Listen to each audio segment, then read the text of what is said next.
Wow, welcome to No Guy Bicycles, hanging out with a guy. Hi, I'm Justin the Guy. So taking scary out of used, one bike at a time. So I refurbish road bikes, and this is what I do. And this particular bike, as you've probably seen in other videos, has been giving me a one hell of a challenge, which is great to some level. Hopefully they're not all this way, which they aren't. I knew this was going to be a pretty lengthy project. So in this particular one, this assembly block I came across today, amongst many on this bike. The 20 things I cover in my blog on what to look for, this is one of the things we probably want to take a little deeper dive on is Chainrings and the Crankset. And I put this on, I cleaned it and I put it on, and it doesn't shift very well. The reason why, well, one of my blogs I do have mentioned that the chainring spacing is specific. So on this guy, the big chainring, most of them have like a little notch or indicator. That needs to go parallel with the crank arm, and it's usually a little chain prevention from dropping into the crank and crank arm. The second bit is the middle chain ring, which you'll see there's like a little nubbin that sticks down, and also ramps, which are going to be on the inside to help that chain to go up and down. So that nubbin needs to be predictable with the crank arm itself. And then the middle and the small chain ring, which on this one, the nubbin's down here. Not good. It's supposed to be up here. In addition to, you should see some stamping like you see here, like on the chainring and so forth. The stamping is actually on the inside here. That needs to be flipped over. No wonder it's not shifting, because it's throwing that chain right into the ramps and it's just catching. So nor does this small chainring need to be flipped over. It also needs to be positioned over. So we're going to do that real quick. And that's another thing to look for, when you're looking at a used bike, because some people they don't understand that to take these things apart, and all of a sudden they have a hot mess of parts in front of them and not knowing what they need to do. So, or how they go back, and they just kind of just like, oh, it's round, we'll just throw it on there. So this bike never shifted well in the smaller chainring if it was however long it was being set there. In addition to, when you're looking at the teeth on these things, you want them to have a little bit of round nose to them. When they start shark teething out, which is really pointy, that means the chainring's worn out. Also, there's a flatness to them too. You want to make sure that when you spin it, it doesn't go woo, woo, woo, kind of thing. Because you want those chain rings to be straight as well. So, and that goes along with pretty much every vintage, new, old, and alike.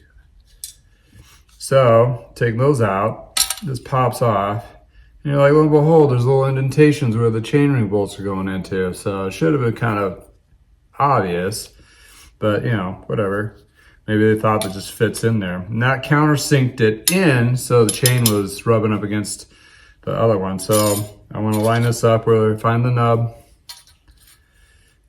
line it up, and now I see the actual stamp of how many teeth it is. It's the 30, which is your standard small chain ring for these guys. So there's nothing, it was the right parts, just not put on right. Possibly what happened is they worn out the small one, which is kind of weird. Maybe they took it apart to clean it themselves. Maybe. I don't really know, but it looks pretty clean in the sense that it doesn't look worn. So maybe they just put a new one on there. So I get those guys in there. Tighten it back up, and now you can see that the chainring bolt countersinks right into that groove. And I do it kind of loose first for placing all of them, so it sets itself all the way around. then I go ahead and tighten them down like so.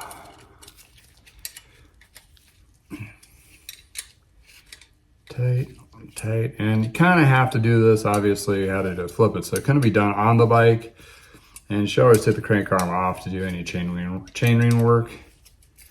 It just becomes a battle if you don't. And be careful not to drop this on your foot.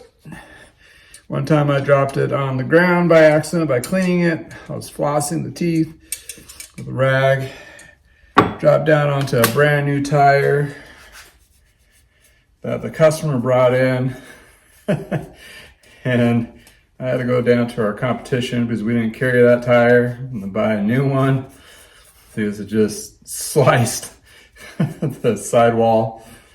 I was embarrassed, and also added the insult to injury. I had to go to my competition down the street, which they were not really that friendly with us. So, anywho, that's how it's supposed to look like. And now it probably will shift. And to get it on and off, so this takes it's a 5mm to do the chainring bolts for most cases. Another thing I should talk about too, if you're doing the inner chainring bolts, it has this little key thing where this tool comes in handy to hold that in place while you unscrew this off to get to these chain rings off. So that's key. It's the same tool to make sure that this lock ring is tight. This is a self-extracting crankset. So when you take your Monster 8 to unscrew it out, it bumps up against this and pulls the crank arm off. And so there's a bushing in there too. So you want to make sure this is snug and tight. And you can take these off. They're usually a booger because they use a form of Loctite to hold them in place, removable Loctite. But you can lube the inside here. And this tells you the size. 172.5 is the crank arm length, and the model number on these are right down here too. And the chain rings will be stamped 30. This is A30, which is the A series for these A chain rings. And then it'll tell you on the middle one here, the three that it takes, the 52, 42, 30, and the middle one's the 42. And then you have the 52 here, which is also stamped A. So if you're looking for a used chain ring for this particular vintage, you want to, make sure that matches. If you get the double, it's not going to work here, especially if the double middle chain ring. It's not going to add because these have ramps to it to aid that chain up and down. So there's a lot of little intricacies on these. And the idea is this precision of these all being lined up here, it ramps the chain up and down under a particular position when you're actually pedaling. So there's that guy. So I'm gonna put this back on.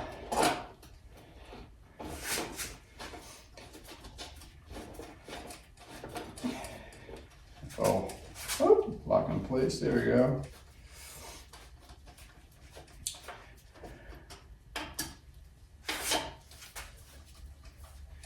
Got that in there tight. Put the chain on the chain ring.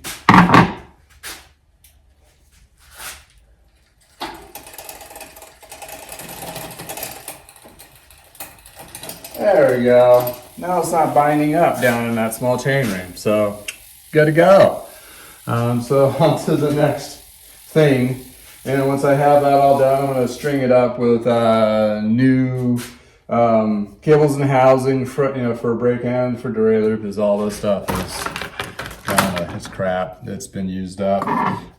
Also on this bike, I did brake pads too and new tires. So it's been a whirlwind of things. And as you can see here is that headset that I tore apart, and put on, and that's another video. And this was a challenge. Needless to say, it was a challenge. And you can see the bearings are just rusted out and everything was seized. But I was able to save the fork, throw on a new headset. I had a newer headset. still a bit, on there. So it's now real smooth, the proper parts. So we're progressing. We're almost done with this, guy. So, hey, here we go. If you like these videos, subscribe to my YouTube channel, go to my Facebook page, like my Facebook page. You can also go to my website, nonowaguybicycles.com. Throw your email list down there. For the email list, I post bikes on my emails and so forth, and all my all my products for sale that are used parts, as well as refurbished road bikes are all listed there. So until next time, thank you for spending the time with me, and hope you enjoy these videos. Thank you.